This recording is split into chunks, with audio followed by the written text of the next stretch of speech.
number one is I chilled out on myself. I had come to a point where I felt like there was a constant internal battle in terms of what I can and cannot eat. And because of that, whenever I would give myself just a little bit of leeway, I would just go absolutely crazy. So if it was just like, oh, okay, I'll have a cheat day where I'll just have a cheat meal, or maybe I'll just have some pizza, that would just completely open the floodgates. The couple of slices of pizza would turn into the whole pizza. It would be so much guilt. It's like, since I'm gonna be feeling the guilt anyway, I might as well get my fill for it. And so I would just, you know, go absolutely crazy with it. As soon as I dropped the guilt and I just chilled out on myself, I just said, if I want some pizza, I can have some pizza. I just had to just own my decisions. I trust myself. I respect myself. I know myself. I know my goals. I trust that if I want to have a little pizza today, then that must be the right thing to do. I don't feel that internal battle anymore. I don't feel like I have a drill sergeant living in my head. And to be honest, it has made me feel a whole lot more comfortable. Tip number two, I remind myself that I prefer the feeling of not being full. I prefer when my core doesn't feel extra expanded or bloated. I prefer the feeling of being kind of tight and put together. If I've just eaten a nice meal, I just say to myself, I feel good, I don't feel hungry anymore, and I like that I don't feel too full. I like that my stomach still feels tight. I feel like I can put some clothes on right now and leave the house, and I won't feel like I have to suck my stomach in, you know? That's what I tell myself, and honestly, that has helped me big time. Just has helped me not to eat to full capacity. Tip number three is I gave myself eating windows. A cutoff time guarantees that only so much food is going to be able to go in. Now that doesn't mean that you have to say, okay, ready, set, go, and then start shoveling food down your throat. You might say, I want to have 2 hours that I eat in the morning and then 2 hours that I eat in the evening. You get 3 1-hour windows, or if you eat 5 times a day, you might say I have 5 15-minute windows or 20-minute windows or whatever it may be. But having those windows will prevent all-day eating, which I used to do. If you work from home, or if you are a stay-at-home mom, or I don't know, take online classes or whatever. If for whatever reason you are at home and have access to your pantry and your refrigerator all day, then you might feel me when it comes to the all-day eating. I used to be the type that would literally just eat meals all day, like non-stop. Like it would start off with an omelet. Literally, like as soon as I'm done with the omelet, it would be like a bacon sandwich. As soon as I was done with the sandwich, and have a burrito. Whatever you can make with what was in the fridge or the freezer or the pantry, I would just make meal combinations all day, and I would just eat all day until the day was over, and then I would wake up and do it again. So having eating windows has been a huge help for me to kind of put a frame around how much I eat. Tip number 4, reminding myself that this is not my last opportunity to eat. In the midst of overeating, you just get this feeling, it's almost like a feeling of panic. If I don't have some more of this food, you know, it's gonna be gone. This irrational panic that comes over you. Reminding myself that this food is not gonna run away. I can just save it for tomorrow, or I can just save it for later.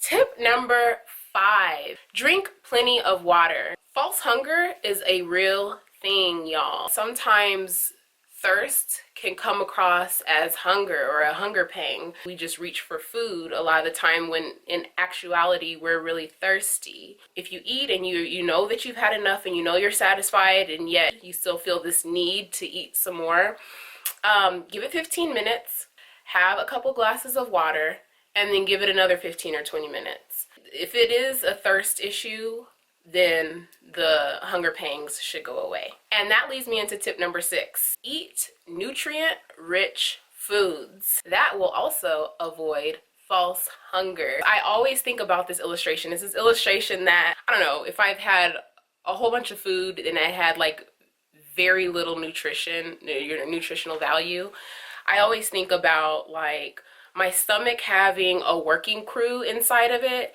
and every single day this working crew wakes up and they're like, okay guys, time to feed the body today. The bloodstream needs this and the organs need that. And you know, it has a full list of exactly every part of your body that is in need of nutrition and what it needs and what kind of nutrition it needs. It starts ringing that feed me bell. And so then that's when we get the urge, okay, we're hungry. And so we start to eat. Now I imagine that whenever I eat, they have this little assembly line and it's like, okay, what do we have today? So we got some pizza, all right, so we can take this from the cheese, we can take this from the pepperoni. I guess we need a little bit of fat, some protein, and okay, here are some carbohydrates we can do. And then for the rest of it, it's like it either takes it as waste or it'll store it as fat, pretty much. Now, if you're not giving, if it's like, okay, so all she's given us today is like pepperoni pizza with extra cheese, it's gonna keep ringing that I need bell because it doesn't have all of the nutrition that it needs in order to sustain the rest of your body. Do you get what I'm saying? So when I eat a big salad with fresh leafy greens and cucumbers, tomatoes, and mushrooms and beets and you know, all those really good, colorful vegetables, I imagine the little working crew in there like, oh yeah, we hit the jackpot today, you know what I mean? And send this to the kidneys and send that to the lungs and, you know, this can go into the bloodstream and it just gets a wealth of things and then they can say, all right guys, we got a lot of good stuff today. Let's go ahead and close up, and they just shut the lights off and they don't keep ringing that bell. And that's why, honestly, when I do have like big salads, not only do I not have the desire to binge eat, I also get full faster. It shuts off the, I don't know, I guess you can say the call to feed. Tip number 7, I began to acknowledge the triggers. You can be really happy that day and it makes you feel like you just got to eat a whole bunch. You can get sad and it makes you feel like you need to eat. You can be pissed and it makes you feel like you need to eat. It could be a certain show you watch. Every time this show comes on, you just feel the need to eat. Every time this person is around me or calls me or whatever, you know, I just feel like I gotta be snacking or eating. You know what I'm saying? For me, it was sitting in my living room. I feel like every time I sit in my living room for an extended period of time, I feel like I've always got to be eating. If I sit like in the back of my house, in my bedroom, or here in my beauty room, I don't feel the kitchen calling me as much. Once I began to acknowledge my triggers, I either A, if they were avoidable, I would just avoid those situations or, you know, the people. If it's something that's like, okay, obviously I can't avoid these people, or I don't want to avoid these particular people, or this, whatever the trigger may be, then what you do is you just say this to yourself. Oh, that's the trigger. It's okay. I'm not really hungry. I don't have to eat. I'm just responding or reacting to this situation or this circumstance. Having the ability to acknowledge that, okay, this is a trigger and I'm in control. I don't have to eat. Hey, false alarm. I'm not really hungry. I'm just responding to how I'm feeling right now or what I'm experiencing right now. And that helps a lot. Tip number 8, I keep busy. Working, exercising, writing, you know, whatever it is I may be doing, I keep my mind on something other than food. When I wake up, instead of me immediately thinking about, you know, what am I going to eat today?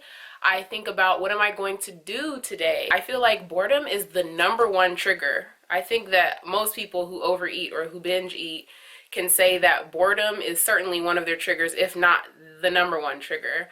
And that also includes Netflix and chill. Okay, because I can't tell you how many times Netflix and chill has turned into Netflix and eat for me, okay? And I couldn't be the only one out there who feels this way.